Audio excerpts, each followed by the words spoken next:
আমি এটা কোনোভাবে আমরা কেউই কল্পনা করিনি যে আসলেই প্রধানমন্ত্রী উনি নেমে আসবেন।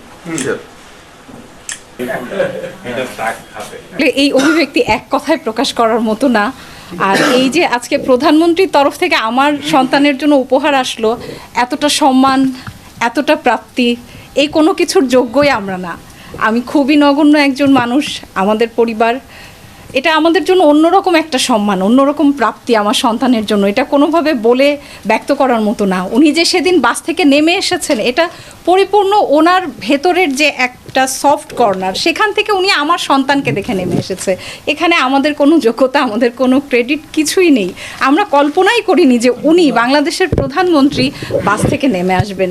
এটা শিশুদের প্রতি ওনার স্নেহবাৎসল্য, যেই ভেতরের যে ব্যাপারটা, ওখান থেকে উনি নেমে এসেছেন, ওনার অনুভূতি থেকে। আমি এটা কোনোভাবে আমরা কেউই কল্পনা করিনি যে আসলেই প্রধানমন্ত্রী উনি নেমে আসবেন। আমি ফুলটা নিয়ে দাঁড়িয়েছিলাম যে একটু ফুলটা নাড়াবো, উনি হয়তো একটু দেখবেন, একটু বাস থেকে উকি দেবেন, আমরা ওনাকে দেখতে পারবো। তো এতটা পাবো, এতটা পাওয়া, এটা কিভাবে কি হলো আল্লাহ ভালো জানেন। এটা ওনার জন্য অনেক অনেক দোয়া, অনেক দোয়া থাকলো। বাবা বাবা বাবুর ফুল উঁচু করে ধরা, প্রধানমন্ত্রীর এগিয়ে আসা, আমাদের কাছে ওই নীলিমা যেটা বললো সেই স্বপ্নটাই। তো সেই স্বপ্ন থেকে আজকেও আর একটা স্বপ্নের মতো ঘটনা ঘটলো যে আমাদের কাছে ওই দিন 27 তারিখে যেমন একটা স্বপ্নের মতো ছিল প্রধানমন্ত্রী আমার সন্তানের কাছে চলে আসছে, আজকে আর একটা স্বপ্নের মতো যে প্রধানমন্ত্রী বাবুর জন্যে তার উপহার পাঠিয়েছে। তো এই অনুভূতি আমি সাধারণ মানুষ হিসেবে আমার কাছে অনেক অনেক অনেক।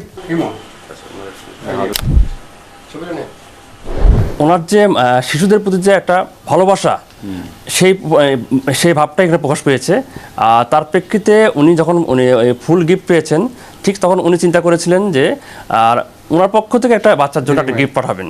আর তার প্রেক্ষিতেই উনি আমাদের তার ব্যক্তিগত তার অতিরিক্ত প্রেস সচিব আতিকুর রহমান ভাইকে নির্দেশ দেন, এবং তার নির্দেশে আমরা বিএনপি পরিবার পক্ষ থেকে আজকে আমরা এসেছি সেই নীলিমা আপু এবং তার সন্তানকে দেখার জন্য, এবং মাননীয় প্রধানমন্ত্রী তারেক রহমানের পক্ষ থেকে একটা উপহার দেওয়ার জন্য।